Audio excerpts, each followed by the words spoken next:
ብዙዎችን እያነጋገረ ያለው ዋንትያ ሰለሞን ልጅ ስትወልድ ወይ ደግሞ እንግዲህ እቺ ልጅ ወደዚህ ምድር ስታመጣት እድሜዋ ስንት ነበረ የሚለው እንግዲህ ብዙዎችን እያነጋገረ ነው። በ13 ዓመቴ ከልጁ ላይ አረገዝኩ።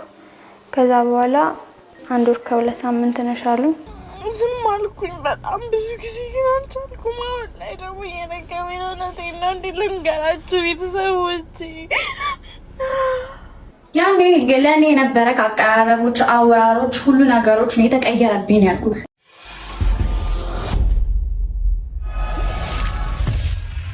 ሰላም ጤና ይስጥልን የተከበራችሁና የተወደዳችሁ ውድ ቤተሰቦቻችን እንዴት ናችሁልን? ከኢትዮ ኢንፎ በመረጃ ሰዓታችን ተገናኝተናል። እንግዲህ በዛሬው ዕለትና በትናንትናው ዕለት አንድ መረጃ እንግዲህ ብዙዎችን ሲያነጋግር ቆይቷል። ይሄውም እንግዲህ በብዛት የምትታወቀው አሁን ላይ በቲክታክ ስራዋ ነው። ከዛ በፊት ግን ኢቢኤስ ላይ ቀርባ በልጅነቷ ልጅ ወልዳ ብዙ ችግር ነው ያየች እንግዲህ አንዲት ታዳጊ ያለች ዋንትያ ሰለሞን ትባላለች። እሷን ተመልክቶ እንግዲህ የተለያዩ ሀሳቦች እየተንሸራሸሩ ነው። እኛም ጉዳዩን እንግዲህ ከህግ አንጻርም እንደዚሁም ደግሞ እየወጡ ያሉ መረጃዎች ምን ይመስላሉ የሚለውን ወደ እናንተ ለማድረስ ወደናል። ወደ ፕሮግራማችን ከመግባታችን በፊት ግን ሁሌ እንደምንላችሁ ይህን ቻናል ሰብስክራይብ ሳታደርጉ ከሆነ እየተከታተላችሁን ያላችሁ ተባካችሁ ሰብስክራይብ አድርጉ ማለት እንወዳለን። አሁን ላይ ቤተሰቦቻችን ወደ 806,000 አካባቢ ደርሰዋል። ስለዚህ ይህን ቤተሰብ ተቀላቀሉ። ያላችሁ ማንኛውም አይነት ሀሳብ አስተያየት ልታደርሱን ትችላላችሁ። እንግዲህ ላይክ፣ ሼር፣ ኮሜንት ማድረግ እንዳይረሳ ማለት እንወዳለን።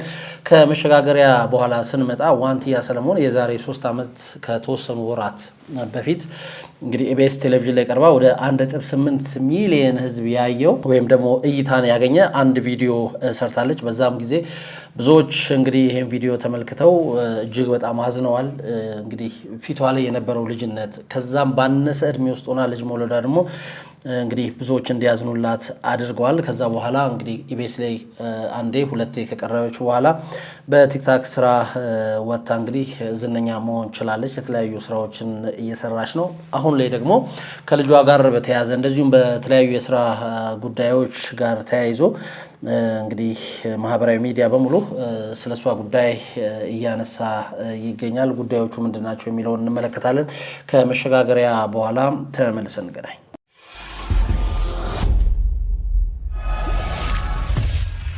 እንግዲህ መግቢያ ላይ እንዳልኳችሁ ነው ዋንትያ ሰለሞን ኢቢኤስ ቴሌቪዥን ላይ የዛሬ 3 ዓመት ከተወሰኑ ወራት በፊት ቀርባ ምን አለች የሚለውን እናንሳውና ቀጥታ ጉዳዩ ጋር ሰሞኑን እየተነሳ ካለው ጉዳይ ጋር ስለሚገናኝ ቀጥታ እሱን እንመልከትና እሱ ቪዲዮ ወደ ኋላ መለስ አድርገን እንግዲህ ወደ እናንተ እናድረስና አሁን እየተሰሙ ያሉ መረጃዎች ምንድናቸው የሚለውን እንመለከታለን። ቀጥታ ቪዲዮ እንመልከተው። ልደታ ቤተክርስቲያን ተቀምጬ ሳለቅስ አጋጣሚ ልጁን አየሁት። ሹፌሩ እሱን አገኘሁት። ከዛ በኋላ እሱ ጋር ሄድኩ። ከዛ ስራ ምናምን አስቀጥርሻለሁ ፊቼ ምናምን አለኝ። እሺ ብዬ ከሱ ጋር ዋልኩ። ማታ ሆቴል ይዞ አደርን። ከዛ ጠዋት ላይ ስላስቀጠረኝ ጁስ ቤት ፊቼ ከዛ ቤት ምናምን የሱ ቤት አይወስደኝም ነበር። ያክስቱ ቤት ምናምን ነበር። ፊልም ቤት ነበር እሱ። እዛው ቤት ውስጥ እየተደበቀን ነበር የምናድረው። ማታ ማታ እኔም ከስራ ስወጣ እዛ ነው የማድረው። ጁስ ቤት መሄድ ታውኩኝ። ያመኛል። ጠዋትም በቃ ድክም ያደርገኛል። እተኛለሁ። በጣም ያመኛል፣ ያቅለሸልሸኛል። በጣም ሆዴንም ያመኛል፣ ራሴንም ብቻ በቃ እንትን አይደለም። በጣም ያመኛል። ጁስ ቤት ቀረው ስራ። ለምን ቀረሽ ተብዬ ተደወለልኝ። ሄድኩኝና እንዳመመኝ ሲረዳ የጁስ ቤት ባለቤቱ አንድ ሰራተኛ የዘሻት ሆስፒታል ይጀላት ከዛው እዛ ሽንት ምርመራ አስደርጊላት ምናምን አላት። እዛው እንትን ስል እርጉዝ ነሽ አሉኝ። በ13 ዓመቴ ከልጁ ላይ አረገዝኩ። ከዛ በኋላ 1 ወር ከ2 ሳምንት ነሽ አሉኝ። ከዛ እንትን አልኩ። እዛው ጁስ ቤት መስራት ጀመርኩ። ከዛ በኋላ 3 ወር እርጉዝ ምናምን ሆኜ አመመኝ። ከማል መንገድ ላይ መጣል ጀመረኝ። እኔ ይጥለኛል። የሚጥለኝን አላውቅም። ልብ ድካም መሆኑን የነገሩኝ አሁን የተነገረኝ በቅርብ። ዝም ብሎ ይጥለኛል። ስጨናነቅ ልቤ ምናምን ይመታል፣ ጭንቅላቴ ይመታል። ከዛ በኋላ አቅም ራሴ ማርገዜን ነገርኩት፣ ግን እርግጠኛ አይደለሁም አልኩት። እኔ እውነት አልመሰለኝም፣ ልቀበልም አልቻልኩም እና እንዴት ይሆናል ብዬ እንትን አልኩ፣ ግን እርግጠኛ አይደለሁም አልኩት። ከዛ በኋላ ድጋሚ ተመርመሪ ሲለኝ ድጋሚ ስመረመር አለ። ጤና ጣቢያም ሲሄድ አለ፣ ሆስፒታልም ሲሄድ ሁሉ ጊዜ አለ ነው የሚሉኝ። ከዛ ለቤተሰብ ራሱ አሳውቃለሁ ምናምን ብሎ ነበር። ከዛ ተጣላን። የሆነ ቀን መታኝ ምናምን፣ ማታ ነው ወጥቼ፣ ያኔ በረንዳ ላይ ተኝቼ ምናምን ወጣው። ከዛ ሰዓት ጀምሮ ቤት አልተመለስኩም።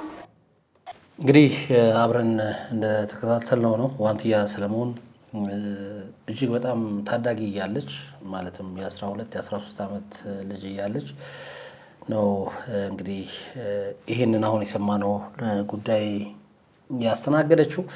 እጅግ በጣም በሰዓቱ ብዙዎቻችን አዝነናል። እንዴት እንደዚህ አይነት ነገር ይሆናል? ሰውስ እንዴት በእንደዚህ አይነት ታዳጊ ላይ ይጨክናል ብለን አስበናል። ስለ ወላጅ አባቷም እዚሁ ቪዲዮ ላይ የተናገረችው ነገር አለ። እንግዲህ በምሽት ከቤት ወላጅ አባቷ አታድሪም ብሎ እንዳባረራት ተናግራለች። ወደ ኋላ ቪዲዮ መለስ ብሎ ማየት ይቻላል። እንግዲህ ከዛ በኋላ ነው አሁን ከምናነሳው ጉዳይ ጋር የሚያያዘው ክስተት የተፈጠረው። ይሄው ምንድነው እንግዲህ የዋንትያ ሰለሞን የልጇ አባት እንግዲህ ለወራት በፍርድ ቤት እንግዲህ ልጄን ከልክላኛለች፣ ልጄን እንዳላይ አርጋኛለች፣ ልጄ ጋር እንዳልደርስ አርጋኛለች በሚል እንግዲህ ለወራት ክርክር ሲያደርጉ ነበረ። ያንን ተከትሎ እንግዲህ ፍርድ ቤት ለዋንትያ ሰለሞን ልጅ አባት እንግዲህ የተለያየ ውሳኔ አሳልፏል። ይሄው ምንድነው የመጎብኘት መብት ነው። እውነት ለመናገር አባት ልጁን የመጎብኘት መብት አለው። እዚህ ላይ ምንም አይነት ጥያቄ ሊያስነሳ አይችልም። በማንኛውም ሁኔታ ውስጥ በማንኛውም አይነት ሁኔታ ውስጥ ባልና ሚስት ቢለያዩ እንግዲህ ሕጉ እንደሚለው ልጅ በጣም ታዳጊ ከሆነች ወይ ደግሞ ለልጅ የሚመቸው ቦታ ታይቶ በፍርድ ቤት እዚህ ቦታ ልጅ ይሁን የሚል ውሳኔ ይወሰናል። ከዛ በዘለለ ግን ልጅ የማይሆንበት ቦታ ወይ ደግሞ እናት ጋር ወይ አባት ጋር ይሆናል። ስለዚህ እናት ጋር ከሆነ አባት በተወሰነ በሳምንትም ቢሆን አንድ ቀን ይወሰንለትና በዛ ቀን ልጁን ሄዶ የመጎብኘት መብት ይሰጠዋል። እንደዚሁም ልጅ አባትም ጋር ከሆነ እናት እንደዚሁ አይነት መብት አላት። ምክንያቱም ልጅ እናቱንም አባቱንም የማግኘት መብት ስላለው ማለት ነው። እንደው ሰዎች ባይለያዩ ጥሩ ነው። ከተለያዩ ግን እንደዚህ አይነት ነገር እንዳለ ይታወቃል። አሁን ብዙዎችን እያነጋገረ ያለው ዋንትያ ሰለሞን ልጅ ስትወልድ ወይ ደግሞ እንግዲህ ይቺ ልጅ ወደዚህ ምድር ስታመጣት እድሜዋ ስንት ነበረ የሚለው እንግዲህ ብዙዎችን እያነጋገረ ነው። እስከዛሬስ ይሄ አባት እንግዲህ የት ነው የነበረው የሚል ጥያቄን ብዙዎች አንስተዋል። ዋንትያ ሰለሞን እንግዲህ ከሰሞኑ በዚህ ጉዳይ ብቻ አይደለም፣ እንደዚሁ በስራ አጋጣሚ እንግዲህ በተፈጠረ አለመግባባት በተለይም እንደዚህ ከጾታዊ ትንኮሳ ጋር በተያያዘ እንደዚሁ ማህበራዊ ሚዲያ ላይ በተለይም በቲክቶክ ላይ ስሟ በሰፊው እየተነሳ ይገኛል። እንግዲህ ወደ አንድ አካባቢ ለስራ እንግዲህ አካባቢውን ለማስተዋወቅ ለስራ አቅንታ ነበር። እዛም የተፈጠረውን ጉዳይ እንግዲህ ወደ ቲክቶክ መንደር አመጣሁት። እስካሁንም ድረስ መፍትሄ ያልተገኘለት እጅግ አነጋጋሪ ጉዳይ ሆኗል። ዋንትያ ሰለሞን እንግዲህ እዛ አካባቢ ያንን አካባቢ እንዳስተዋውቅ ይዞኝ የሄደው ግለሰብ ወሲባዊ ትንኮሳ አድርሶብኛል ስትል ነው የምትከሰው። ይዟት የሄደው ግለሰብ ደግሞ በበኩሉ በፍጹም እኔ እንደዚህ አይነት ነገር አላደረኩም በሚል አሁንም እንግዲህ ሰጣ ገባ ውስጥ ናቸው። ይሄ ጉዳይ ባልተቋጨበት ሁኔታ ውስጥ ነው እንግዲህ ዋንትያ ሰለሞን በልጇ አባት እንዲሁ ፍርድ ቤት ስትመላለስ ነበረ። አሁን ላይ ግን ይሄ የፍርድ ቤት ክርክር እንግዲህ ውሳኔ አግኝቷል። ውሳኔው ምንድን ነው የሚለውን ከመመልከታችን በፊት ዋንትያ ሰለሞን በቲክቶክ አካውንቷ ምን አለች የሚለውን ደግሞ እንዲሁ ተመልክተን እንምጣና የፍርድ ቤቱ ውሳኔ ምን ይመስላል የሚለውን ዘሀበሻ እንግዲህ ዘግቦታል። እሱን መረጃ ወደ እናንተ እናደርሳችኋለን። ዋንትያ ሰለሞን ግን እጅግ በጣም በሚያሳዝን ሁኔታ እንደዚሁ ወደ ቲክቶክ መታ ያለችበትን ሁኔታ ለማስተዋወቅ ወይ ደግሞ ለማሳወቅ ለህብረተሰቡ ለማሳወቅ ሞክራለች። እሱን ቪዲዮ ተከታትለን ተመልሰን እንምጣ።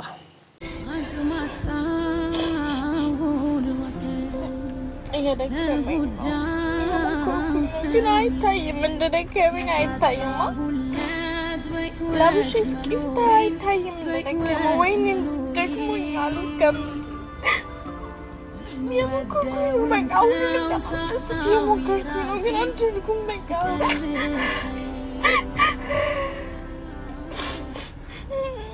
ዝም አልኩኝ በጣም ብዙ ጊዜ፣ ግን አልቻልኩም። አሁን ላይ ደግሞ እየደከመኝ ነው። እውነቴን ነው። እንዴት ልንገራችሁ ቤተሰቦቼ?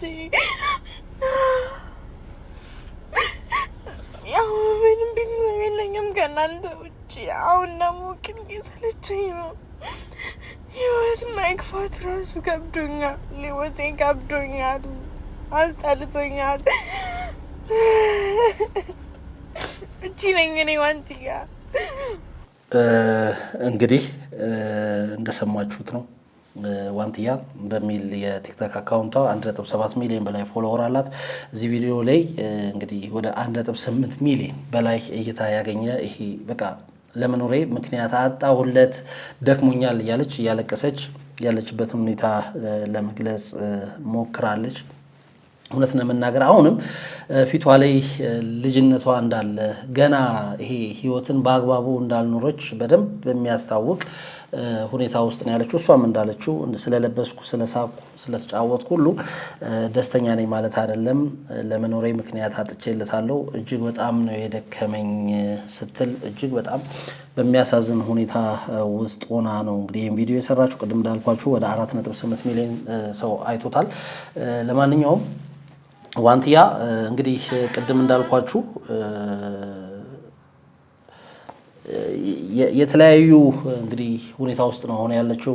ቅድም ያልኳችሁ ሁኔታም አለ። እንደዚሁ አንድን አካባቢ ለማስታወቅ ወደዛ አካባቢ ሄዳ ያንን ፕሮግራም ያስተባብር ከነበረ ሰው ጋር የተፈጠረው አለመግባባት እንደዚሁ ሌላ ጉዳይ ነው። እንደዚሁም ደግሞ ከልጇ አባት ጋርም የተፈጠረው ጉዳይ ሌላ ሆኗል። ለማንኛውም ዜናውን እንግዲህ ዘሀበሻ ያደረሰውን ዜና እንደወረደ እንመልከተውና ከጉዳዩ ጋር ተያይዞ አንዳንድ ሀሳቦችን እንመለከታለን። ወደዛው እንሂድ። እንግዲህ ዘሀበሻ ባወጣው መረጃ መሰረት የፌዴራል መጀመሪያ ደረጃ ፍርድ ቤት በዋንትያ ሰለሞንና በልጇ አባት መካከል ለወራት ሲያከራክር በቆየው የህፃን ልጅ የመጎብኘት መብት ጉዳይ ላይ እንግዲህ ውሳኔ አሳልፏል ብሏል። የልጇ አባት የሆኑት አመልካች ልጄን እንዳልንከባከባትና እንዳልጎበኛት ተከልክያለሁ በሚል ለፍርድ ቤት ባቀረቡት አቤቱታ የመጎብኘትና የመንከባከብ መብታቸው እንዲከበር ጠይቀው ነበረ።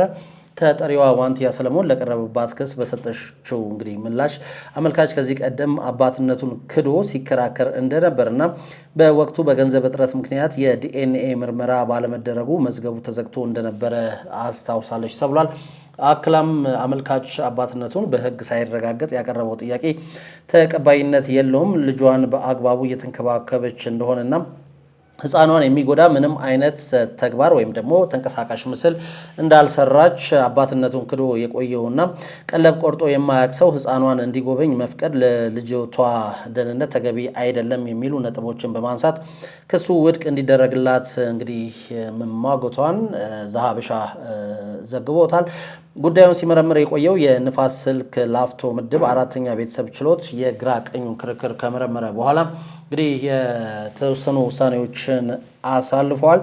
አንደኛው የአባትነት መብት ነው። አመልካች የልጅቷ አባት ከመሆናቸው አኳያና የህፃናት መብት ወላጆቻቸውን የማወቅና የመንከባከብ መብትን የሚደግፍ በመሆኑ አባትየው የመጎብኘት መብት አላቸው ተብሏል።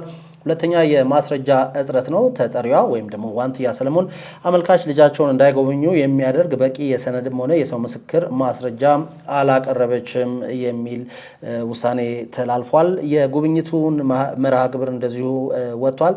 አመልካች ዘውትር እሁድ በሳምንት አንድ ጊዜ ልጃቸው በሚኖሩበት የተጠሪ ቤት በመሄድ ከጠዋቱ 4 ሰዓት እስከ ምሽት 11 ሰዓት ድረስ የመጎብኘትና የመንከባከብ መብት እንዲኖራቸው እንግዲህ ፍርድ ቤቱ መወሰኑ ተነግሯል። ይህ ውሳኔ በህፃናት መብት ኮንቬንሽን እና በሀገሪቱ የቤተሰብ ሕግ ላይ የተደነገጉ የወላጅና የልጅ ግንኙነቶችን መብት እንግዲህ መሰረት ያደረገ መሆኑ ተመላክቷል ሲል ዘሀበሻ ነው ይህንን መረጃ ይዞ የወጣው። አሁን ጉዳዩ እዚህ ጋር ነው። ብዙዎች እስከዛሬ ይህ አባት የት ነበረ የሚል ጥያቄን አንስተዋል። ያም ብቻ አይደለም፣ እንደዚሁም ደግሞ ከ18 ዓመት በታች ከሆነች ታዳጊ ህፃን ልጅ ጋር ግንኙነት በመፈጸም ልጅ እንድትወልድ ያደረገ ሰው በህግስ መቀጣት የለበትም ወይ? ይሄ ጉዳይስ እንዴት አልታየም? የሚሉ ሀሳቦች ተነስተዋል። እንግዲህ ይህን ጉዳይ ለማየት እውነት ለመናገር ብዙዎች ከዚህ አኳያ ነው እያዩት ያለው። ከ18 ዓመት በታች ያለች ህፃን ልጅ ላይ ወንጀል ፈጽሞ ያስወለደ አስወልዶም የካደ ሰው በወንጀል ሊጠየቅ ሲገባ አባትነቱ ተረጋግጦ ህፃኗን እንዲጎበኝ እንግዲህ የመወሰኑ እንግዲህ አንዳንድ የውሳኔዎቹ ላይ አንዳንዶች ቅሬታቸውን እንዲያነሱ አድርገዋል። የወንጀል ህግ ቁጥር 626 እድሜዋ ከ13 ዓመት በላይ ሆኖ ግን 18 ዓመት ካልሞላት ልጃገረድ ጋር የግብረ ስጋ ግንኙነት የፈጸመ ማንኛውም ሰው በፍቃደኝነትም ቢሆን እንኳን በወንጀል ይጠየቃል። ቅጣቱ እንደየሁኔታው ከ5 ዓመት እስከ 15 ዓመት በሚደርስ ጽኑ እስራት ያስቀጣል ይላል እንግዲህ የወንጀል ህጉ። በዚህ አንቀጽ ስር በፍቃደኝነት ነው የተገናኘ ነው የሚል መከላከያ እንግዲህ ተቀባይነት የለውም። ህጉ እድሜያቸው ከ18 ዓመት በታች የሆኑ ልጆች ለዚሁ ድርጊት ብቁ የሆነ ፈቃድ መስጠት አይችሉም ብሎ ስለሚያምን ድርጊቱ ሁልጊዜም ወንጀል እንደሆነ ተደርጎ ይቆጠራል።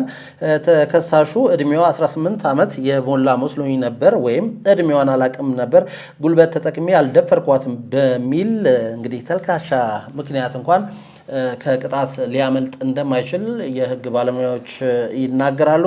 የዋንትያ የልጇ አባት ጭራሽ የልጅቷ አባት መሆኑን አምኖ ፍርድ ቤት ክስ ከመሰረተ የወንጀል ክስ የይርጋ ጊዜውና ገና በመሆኑ የሚመለከተው የፖሊስ አካል ግለሰቡን በቁጥጥር ስር አውሎ እንግዲህ ምርመራ ሊጀምርበት ይገባል የሚሉ እንግዲህ የተለያዩ ሀሳብ አስተያየቶች እየተሰነዘሩ ይገኛሉ። ከፈለገም በፍርድ ያገኘውን የመጎብኘት መብት ከማረሚያ ቤት ሊያስፈቅድ ይችላል የሚል ጠንካራ የሆነ ሀሳባቸውን እየሰነዘሩ ያሉ የህግ ባለሙያዎችም አሉ። እንግዲህ ብዙዎች ይህን ጉዳይን አስመልክተው ከዚህ ጋር በተያያዘ ወይም ደግሞ ይህንን በሚመስል መልኩ ቅሬታቸውን እየገለጹ ይገኛሉ። እንግዲህ ብዙዎቹ ነገሩ እንዲጣራ የሚፈልጉት የእሷ እድሜ ሲቀነስ አሁን ህፃኗ ወይም ደግሞ ልጃቸው ያለችበት እድሜ ከዛ የሰውየው አባት መሆን ከተረጋገጠ እንግዲህ አባትን አይደለም ጭራሽ መብት ሊያሰጠው በህግ ሊያስጠይቀው ይገባል የሚሉ ጉዳዮች ተነስተዋል። ለማንኛውም ከአባትየው ጋር ተያይዞ ያሉ ጉዳዮች ምንድናቸው የሚለው ምንም ነገር የተባለ ነገር የለም። ዋንትያም ይህን አስመልክቶ ምንም አላለችም። ለማንኛውም ግን ብዙዎች አሁንም ከዋንትያ ሰለሞን ጋር በተያያዘ የተለያዩ እንግዲህ ሀሳቦችን እየሰነዘሩ ይገኛሉ። እናንተስ ውድ አድማጭ ተመልካቾቻችን ሀሳባችሁ ምንድን ነው? ሀሳባችሁን አካፍሉን። ዋንትያ ቅድም እንዳየነው ያለችበት ሁኔታ ጥሩ እንዳልሆነ የሚገልጽ አንድ ቪዲዮ ሰርታለች። በርካቶች ተመልክተውታል። ቫይራል የወጣ ቪዲዮ ነው። አሁንም እንደገና ደግሞ ከዚህ ከልጇ አባት ጋር በነበረው የፍርድ ሂደት እንግዲህ ለአባት ልጁን የመጎብኘት መብት ተሰጥቶታል። ይሄ የሚያከራክር አይደለም፣ ሊሰጠው ይገባል። ነገር ግን እሱስ ሊጠየቅ አይገባውም ነበር ወይ? አንዲት ፍሬን ሕፃን ልጅ 13 ዓመት ልጅ እንግዲህ በውድም ይሁን በግድ አብሯት እንዲተኛ ካረገ በኋላ ልጅ ስትወልድ አውጥቶ ከጣላት በኋላ ከብዙ ዓመታት በኋላ ልጇን በችግር እንግዲህ የኢትዮጵያ ሕዝብ ተረባርቦ ነው ዋንትያን አሁን ላለችበት ሁኔታ ያበቃው ማለት እንወዳለን። ኢቢኤስ ላይ ከቀረበች በኋላ በተለይም የአስፋው መሸሻን ሁኔታ የምናስታውሰው ነው።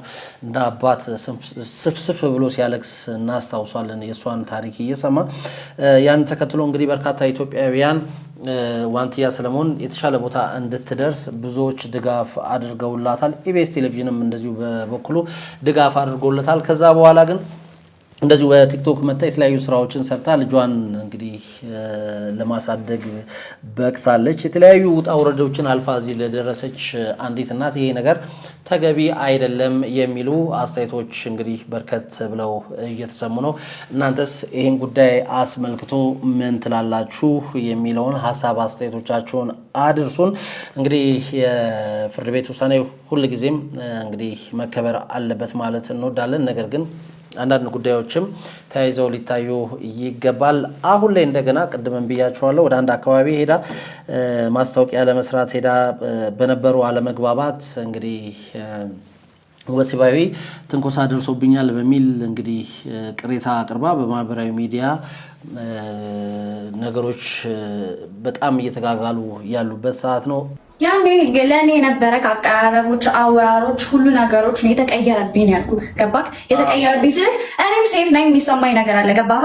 እዛ ጋር የሚሰማኝ ነገር አለ። ግን ያኔ ደግሞ ኢቭን እንኳን ሊያ የተናገረችው ሰው አለ። ገባ?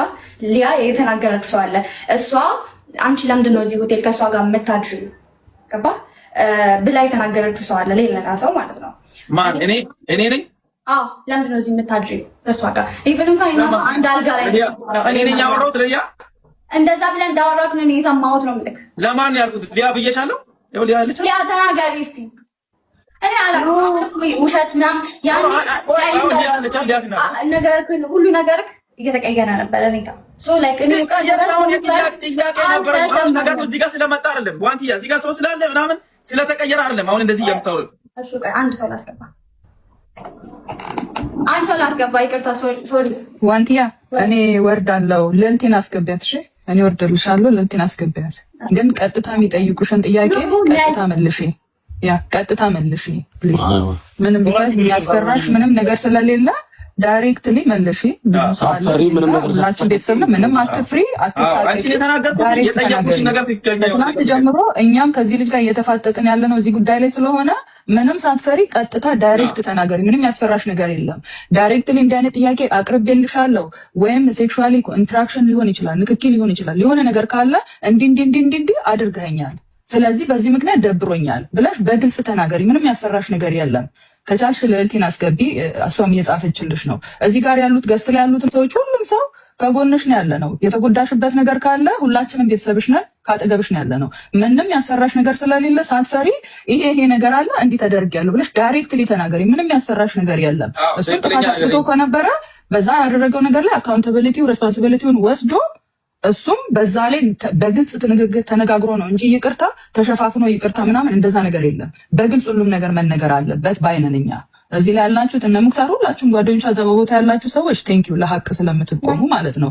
ግን ሳትፈራ ሳትሳቀቅ ሳትፈራ ትናገር። ወይ በፊት ቴንኪዩ ማማዬ እዛ ሀዲያ ክልል ስትሄጂ እሱ ነው አይደል ስፖንሰር አድርጎ ይዞሽ ሄደው እሱ ይዞሽ ሲሄድ ሆቴል አሬንጅመንት ምናምን ላንቺ አዘጋጅቷል። ባንቺ ስም ላንቺ የሆነ ሩም ተዘጋጅቷል ወይስ አልተዘጋጀም?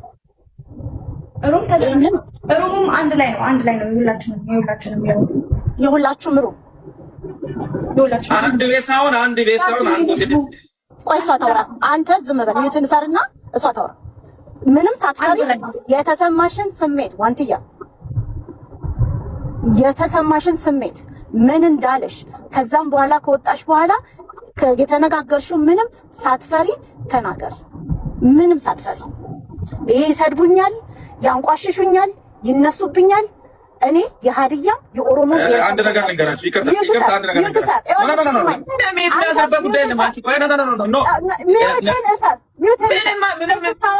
ሴት ስታወራ ዝም ብላ እንደዛ አይደለም። አንተ ብሔረሰብን አትወክልም። ስላንተ ነው የሚወራው ዛሬ። አወራሽ ተፈለጥሽ አወራሽ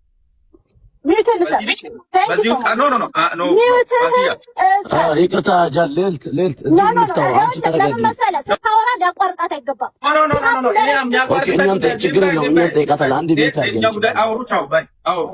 ተረጋጋ። ይኸውልህ ቤኪ ተረጋጋ።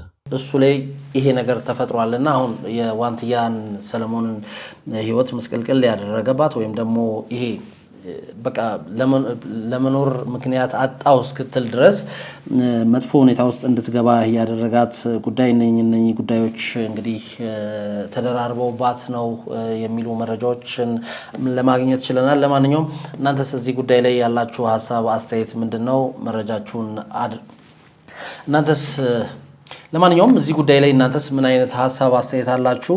ያላችሁ ማንኛውም አይነት ሀሳብ አስተያየትን ልታደርሱን ትችላላችሁ ማለት እንወዳለን። ከሰሞኑ ከዋንትያ ሰለሞን ጉዳይ ጋር ተያይዞ የተነሱ ከሰሞኑ ከዋንትያ ሰለሞን ጋር ተያይዞ እየተነሱ የነበሩ ጉዳዮች ይህንን ይመስላሉ። ለማንኛውም እንዳልኳችሁ እናንተ ሀሳብ አስተያየቶቻችሁን አድርሱን። መረጃውን እንዲህ ወደ እናንተ አደረስን። የተከታተላችሁን አብራችሁን ስለነበራችሁ እጅግ ከልብ አድርገን እናመሰግናለን። በሌላ መረጃ እስክንገናኝ ጊዜ የተከታተላችሁን አብራችሁን ስለነበራችሁ እጅግ ከልብ አድርገን እናመሰግናለን። በሌላ መረጃ እስክንገናኝ ከወዲሁ ልንሰናበታችሁ ወደድን። ይህን ቻናል ሰብስክራይብ ካላደረጋችሁ ግን እባካችሁ ሰብስክራይብ በማድረግ ቤተሰብ እየሆኑ ማለት እንወዳለን። በሌላ መረጃ እስክንገናኝ መልካም ጊዜ